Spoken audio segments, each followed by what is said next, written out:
Jadal sur'atlar bilan rivojlanib borayotgan mamlakatimizda har kuni bir yangilik va o'zgarishlarga guvoh bo'lasiz. Zotan, rivojlanish va taraqqiyot bo'lgan davlatda aholining ma'naviyati, ruhiyatida yuksalish seziladi. Tinchlik va osoyishlik hukmron bo'lgan hududga esa bayram va tantanalar yarashadi.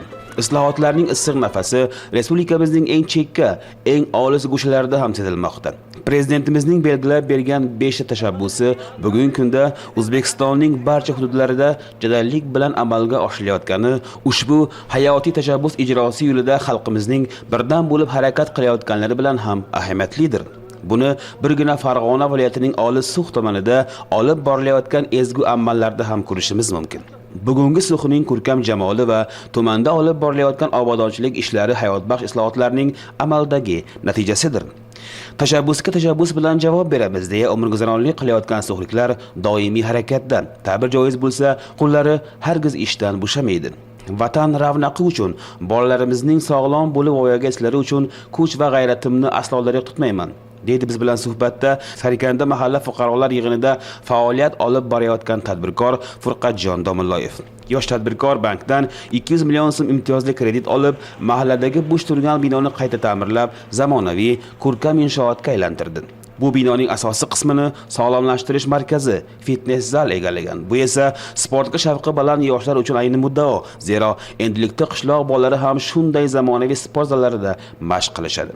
Jismoniy mashqlarni bajarish uchun barcha sharoitlar yaratib berilgan.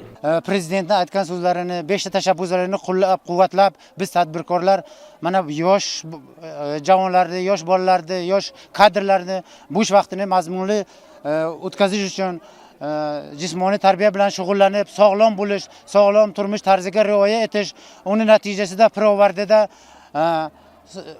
umrlari uzoq bo'lib, sog'lom bo'lishlari uchun biz sharoit yaratib berib, mana shu ishlarni tashkil qilyapmiz. Bundan nechta bolalarni, nechta yoshlarni ishga joylashtiryapmiz.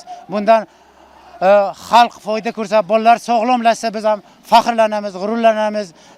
Ish joy tashkil qilyapmiz. Shu tashabbuslarni hamisha qo'llab-quvvatlaymiz.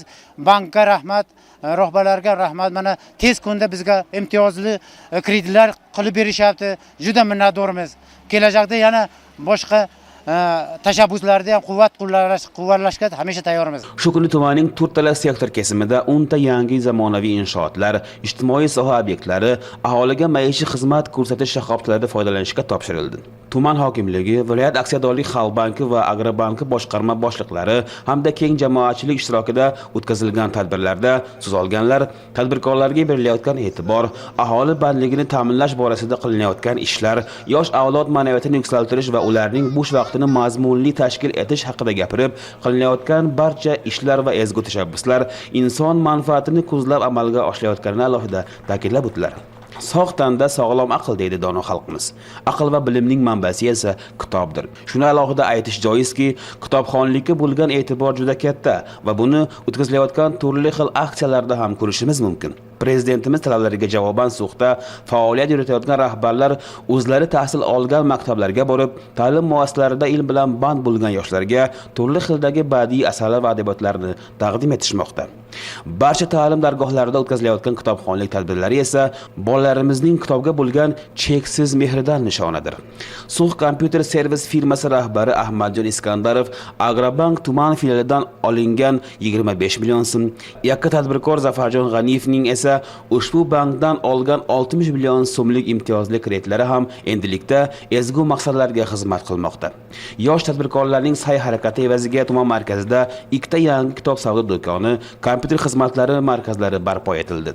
Bir so'z bilan aytganda, yoshlarning kompyuter savodxonligini oshirish, ularni kitob mutolaasiga keng jalb qilish maqsadida tumanda arzirli ishlar amalga oshirilmoqda. Shu bilan birga, tuman markazi Rovon mahallasida bankdan olingan 30 million so'mlik imtiyozli kredit evaziga yakka tadbirkor Shohzod Nazarov tomonidan internet kafe tashkil etildi. Ta'kidlash lozim, endilikda mahalla, qishloqdagi yoshlarga ham shaharga teng bo'lgan shart-sharoitlar yaratib berilmoqda. Azal-azaldan xalqimiz shirali ovoziga, jonli ijrodagi qo'shiqlarga ishqiboz. Tuman madaniyat bo'limiga qarashli Alhambek ovoz yozish studiyasining ochilish marosimida tumanning taniqli san'atkori Tojiboy Yusupov tomonidan ijro etilgan Jannatmonan Suv qo'shig'i barchaga xush kayfiyat bag'ishladi. Jannatmonan Rassomlik va haykaltaroshlikka ishtiyoqi baland bolalar endilikda ushbu yo'nalishdagi yangi ochilgan to'garakda nafis san'at sirlarini iqtidorli ustozlardan o'rganishmoqda. To'garakni tashkil etish va uni zarur jihozlar bilan ta'minlashda Aksiyadorlik tijorat agrobankining tuman filialidan 25 million so'm imtiyozli kredit ajratib berildi. Xotin-qizlarimizni doimiy ish joylari bilan ta'minlash 5 ta muhim tashabbusning asosini tashkil qiladi desak, mubolag'a bo'lmaydi. Gulzora Mo'minova tumanning eng chekka, hushyor mahalla fuqarolar yig'inida faoliyat yuritadi. Davlat tomonidan berilgan 60 million so'm imtiyozli kredit evaziga mahallada joylashgan bo'sh binoda tikuvchilik sexini ochishga muvaffaq bo'ldi va buning pirovardida 20 nafar qishloq qizlari doimiy ish joyi bilan ta'minlandi.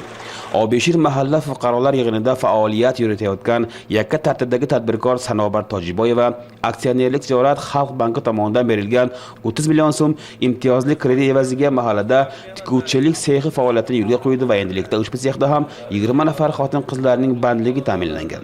Barcha doimiy ish faoliyati bilan band bo'lgan xotin-qizlarga mehnat daftarchalari topshirildi. Katta bayram biz uchun, chunki biz ayollarni chevarchilik sexi ochildi biz uchun. Biz ish bilan ta'minladik. Qo'limizga mehnat daftarchasi oldik. Xursand biz, prezidentimizga rahmat. Shu ish bilan ta'min qilganlari uchun. Bugundan boshlab endi maosh olamiz. Shu oilamizga daromad bo'ladi. Shundan xursandmiz benihoyat. Yoshlarga qaratilayotgan e'tibor tumanda bugun o'z samara va natijalarini bermoqda. Yoshlarni tadbirkorlikka jalb etish va davlat dasturlari asosida ularga berilayotgan imtiyozli kreditlar ularda vatan ravnaqiga bo'lgan daxldorlik hissini yanada jo'shqinlantirmoqda desak, mubolag'a qilmagan bo'lamiz. Yoshlar kelajagimiz davlat dasturiga asosan mana Farg'ona viloyati So'x tumanimizga 2008-yil uchun 2 million 799 million mablag' ajratilgan. Shu mablag'ga asosan mana To'l qishloqida yashovchi fuqaromiz Xomitali yosh tadbirkorimiz Haydarov Xomitaliga 166 million imtiyozli kredit ajratilgan.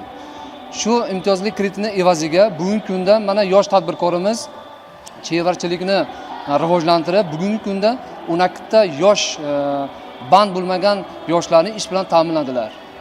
Mana bugungi kunda muhtaram prezidentimizdan berilayotgan imkoniyatlardan, yoshlarga berilayotgan imkoniyatlardan to'liq foydalanib, yoshlarimiz bugungi kunda o'zlarini, o'z tadbirkor ishlarini, faoliyatini ko'rsatib kelmoqdalar. Mana 2019-yilda Farg'ona viloyati So'x tumanimizga 45 ta loyiha bo'yicha 9 milliard mablag' ajratilgan.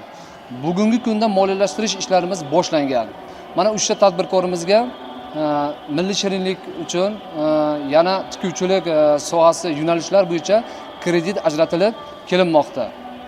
Xudo xolasa 2019-yilda 9 milliard evaziga 202 ta yangi ishchi o'rin yaratamiz.